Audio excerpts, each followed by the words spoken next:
Hello. I hope you can hear me. Uh, I'm just going to be going over some of my methods that I use to factor polynomials. Okay. So if you have any questions, again, you can reach out to me by email, or you can go ahead and look up something on YouTube. But I think that my method that I use to factor polynomials is pretty helpful. So if it works for you and you understand it, then by all means, use it. I think it's really helpful and it's a good, not shortcut, but I'd say it's a good skill to use when having polynomials in your question, right? Okay, so let's give a practice question. Oops, sorry. Let's give a practice question of x squared plus 2x minus 15. And let's say this is on your test, right? And they're asking you, okay, can you find for me the values of x? All right, well, that seems pretty fair enough. So remember, we want to get our polynomial here, which is in white. I'll leave it in white. We want to be able to get this down to a form that looks like this. X plus or minus something times x plus or minus something. That's called factoring. Basically, breaking this down into two numbers or parentheses that we can then get the values of x from. Okay, so first we need to get this x squared plus 2x minus 15 polynomial down into a factored state like this. And then we will put our factored state, use our factored state to get our values of x. So a few steps ahead of us. Um, but yeah, I'll show you my method to go ahead and find the values of x. So first, let's go ahead and break this polynomial down into parentheses. Okay. So the method that I used, um, it kind of involves some number sense. And what I mean by that is you kind of have to think, looking at these two numbers and looking at the polynomial, you have two numbers that are given to you, right? You have positive 2 and you have negative 15. Our first step is to look at our negative 15 here and think, okay, what numbers can I use to multiply to 15? Right? So I could use 1 and 15. I could use 3 and 5. And that's pretty much it, right? 1 times 15 and 3 times 5. Okay, seems fair enough. These are my factors, basically. This one goes to this guy, and this guy goes to this guy, right? So I have two pairs, basically, 1 and 15 and 3 and 5. Okay, so now I have my factors for this number here, this negative 15. This negative is important, but I'll leave it out for now. Okay. First, and then next, let's go ahead and go to our next number here, which is positive 2. Okay, so looking at this number, we have to think, which one of these pairs will give me a sum of 2? And that's kind of hard to think about because we're thinking about positive numbers here. But what you can do is you can also assign positive or negative values to each of them, just to play around with them. And this method involves you kind of playing around with the numbers and seeing what works. It's very rare that you're going to get like the answer on the first try. So unless you've been doing it for a long time, it's not going to come to you right away. So that's why sometimes this method is good for some students and sometimes it's not. But either way, I still would recommend people try it because you never know if it works for you until you try it, right? So again, let's go back to these numbers. So we have to think which one of these pairs, when I add them in some configuration of plus or minus, right? Let's just say we don't know yet, plus or minus 15 or plus or minus 1. If I was to add them in some configuration, which pair would give me positive 2? And if you're looking at this 3 and 5, I think you're right. Yeah, we should use 3 and 5 because what I could do is if I was to write uh, my parentheses like this, right? Let me use blue here. If I was to use 5 and 3, I would get a configuration. I would get a product of 15. That's important to remember. Whenever we want to put these numbers in here, we have to double check to make sure that we get the product of the last number here. So we get 5 and 3 will give me 15. Good. But remember, it has to be negative. So one of these has to be positive and one of them has to be negative. I don't know which one that is yet, but that's what I mean by playing around with the numbers. You're going to have to play around with the numbers first, and then you're going to have to move around the positive and negative signs to figure out, okay, well, I can get a negative 15, right? If I was to put, for example, a negative here and a positive here, if I was to multiply negative 5 and positive 3 together, yeah, I would get a negative 15. But would I get a sum of positive 2? Let's try that out. If I was to add uh, negative 5 and positive 3 together, I would actually get a negative 2. So this configuration of two of these, this arrangement of negative signs, positive and negative signs, don't actually work. So let's go ahead and rearrange them. What if I, instead to have a positive 3, what if I was to have a negative 3 and a positive 5? Okay, well, positive 5 times negative 3 will give me negative 15. That works out. Good. Now, what if I was to add positive 5 and negative 3 together? Let's try that out. Positive 5 plus negative 3, or you just say positive 5 minus 3, would give me positive 2. And that's the number that I have here. It's a positive 2, which means that x plus 5 times x minus 3 is my factored state of this polynomial, right? And we can even double check that.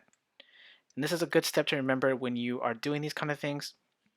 Always double check your work, especially when you're doing this kind of method where it's easy to make a mistake. Always double check your work because you're pretty much checking your own work to make sure you have the right answer. So let's factor out our answer just to make sure it matches with this guy here. So let's do x times x gives me x squared, and then x times negative 3 will give me negative 3x. Positive 5 times positive x will give me positive x, and then positive 5 times negative 3 will give me negative 15. Let me simplify that. Negative 3x plus 5x will just give me positive 2x. That 15 comes down with a negative sign. Oops, let me make that nicer. There we go. And if you look, we actually have the same polynomial that we started off with, which means that this guy here is my answer. So what I'm going to do, actually, I'm going to put him over here. Because although we found our factored state, we still need to find out what the values of x are. And this is pretty much the easiest step here. But all you do is set this equal to 0 and say, okay, well, if I know that x plus 5 is equal to 0, pretty much, that means that my value of x here, and by the way, this sign means that you have a set, right? Because we have two values of x here. So my first value of x will be negative 5, right? Because it pretty much has to be the opposite of this number, basically, which is positive 5 here, so my answer is going to be negative 5. So without telling me, or can you tell me, pretend that you're talking to me right now, what is the value of this x here? If I know that this guy is a negative 3, what should be the value of this x? If you said positive 3, you are correct because remember, I take the opposite of whatever this number is here. So if it was a positive 3, it would be a negative 3. But in this case, it's a negative 3, so it's a positive 3. And so here is my final answer. So after doing all that work, we have our answer here of my x values of this polynomial here will be equal to negative 5 and positive 3. Okay, good. Let's go ahead and clear this page, and I have another example here. So if you want to work this out with me as I do it, feel free. And hopefully, maybe this helps you out. So we have x squared minus 10x plus 24. Okay, again, we want to, they're asking you, what are the values of x? Remember, values, so we probably going to need two of them. Okay, and also, we are going to need to put our polynomial here into a state just like this. X plus or minus whatever number, x plus or minus whatever number. Again, we don't know if it's plus or minus yet. We're going to figure that out sooner or later. So again, let's look at our two numbers here. And these two numbers are always going to be the ones that you use. And don't forget the positive or negative sign. So here it's positive 24. So let's think. If we have a positive 24, what set of numbers can we use to add up to, I'm sorry, what set of numbers can we use to get a product of positive 24? So we can have 1 and 24, right? And I'm going to put this sign next to it just to say that these guys multiply together to get this 24. We can have 2 and 12. Okay, that makes sense to me. Okay, what if we were also to have 3 and 8? Okay, all right, that works as well. And then we have 4 and 6. Okay, this one might be a little bit tougher because we actually have a lot of numbers to work with. But now we can go ahead and cross off some of these because we can say, okay, is there any configuration of plus or minus, right? I'm going to use plus or minus for all these numbers. Is there any configuration that I could use to get a sum of 10, right? Well, there's no way I can get 10 from adding 1 or 24 if any of them was negative or positive, right? So that guy's already out. 10 and 12, well, that could work if the 12 was a negative and this guy was a positive. Yeah, that could work, so I'll leave him for now. How about the 3 and the 8? I think that works out pretty well too. I'm sorry, that doesn't work out. I'm thinking ahead. Excuse me. This 3 and the 8, that will give me 11 or a 5 every single time, right? If this guy was a positive, this would be a 5, or if this guy was a positive, this guy was a negative, or if they were both positive, it wouldn't work out. So this guy basically is out too. So we're left with two numbers here, 6 and 4, and then 10 and 12. So our next step is to look at this number here and think, okay, well, I have my two numbers here. What set will give me a sum of negative 10? So I can write again my polynomial here. I don't know if it's plus or minus yet. I'm just going to be testing this to see if it works out. So let's use 2 and 12 first, okay? So let's actually let me go ahead and erase this for now. And then we'll put in what we think should be the sign. So let me put 2 and 12, okay? So we need to figure out if they're positive or negative and which one is positive and which one's negative. Okay, so remember it needs to be a positive 24. So that means they either need to be both negative or both positive, right? We can't have one of them be negative or else it would be a negative 24. Make sense? Because remember, we're going to be multiplying these numbers together to get a 24. Okay, so let's say both of them are positive, right? Does positive 2 times positive 12 give me positive 24? Yes. But what if I was to add positive 12 and positive 2 together? That wouldn't work, right? Because they would give me positive 14. Okay. What if I was to switch these around and make these, instead of positive, let's make them both negative. Okay.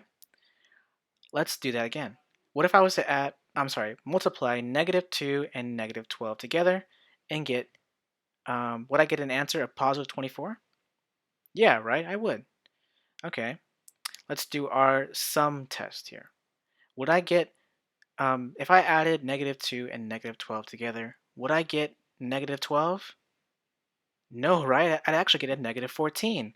So even though I do get a product of negative 24 from these numbers, the sum doesn't work. Well, I will never get negative 10 using these two numbers and using the correct positive negative signs to get this sum. So basically, what I'm trying to say here is that 2 and 12 do not work. So I can go ahead and cross that guy off my list as well. So let's go ahead and use 4 and 6. So these guys do not work. Let's use our last choice here, which is 4 and 6. So now we have to go ahead and think, how can I combine these two numbers using positive or negatives to get a product of 24, positive 24, and a sum of negative 10? Okay, let's think about it. What if I was to use positives for both of these. Okay, let us check. Do we get a product of positive 24 when we multiply positive 4 and positive 6? Yes. Okay, let's check our sum. Will we get negative 10 if we add positive 4 and positive 6? No, right? We get a positive 10. Okay, let's switch those guys around then. What if I was to have a negative 6 and a negative 4?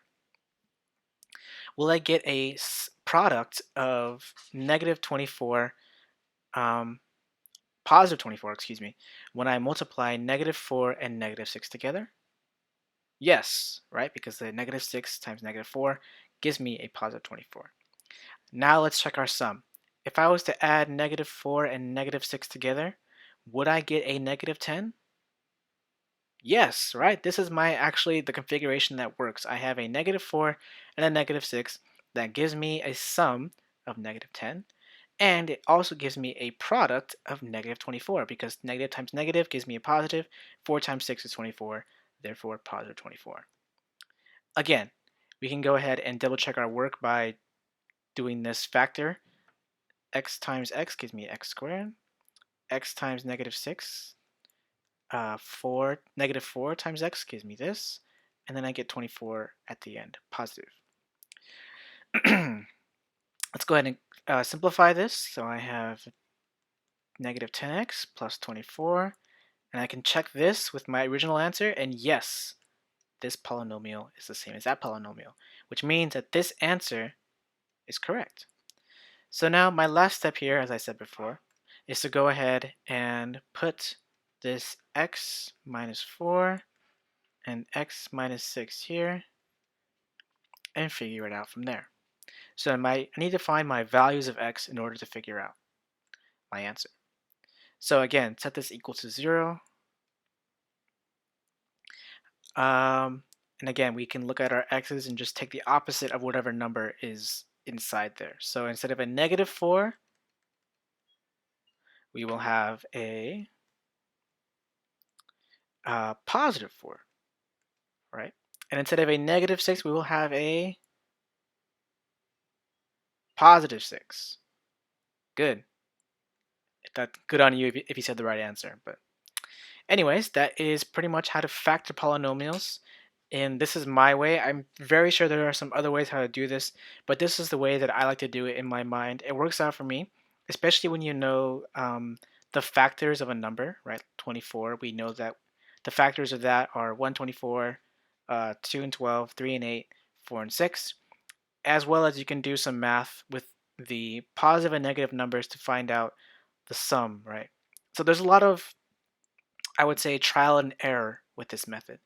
And of course, if it doesn't work for you, there are plenty of ways on YouTube that can explain it different ways. But if this method works for you, then I wholeheartedly encourage you to go ahead and try it for yourself. Okay? So thank you for watching this, and I'm sorry for the voices in the back. I'm hanging out with my dad today. So anyways, email me again if you have any questions, and I'll see you later.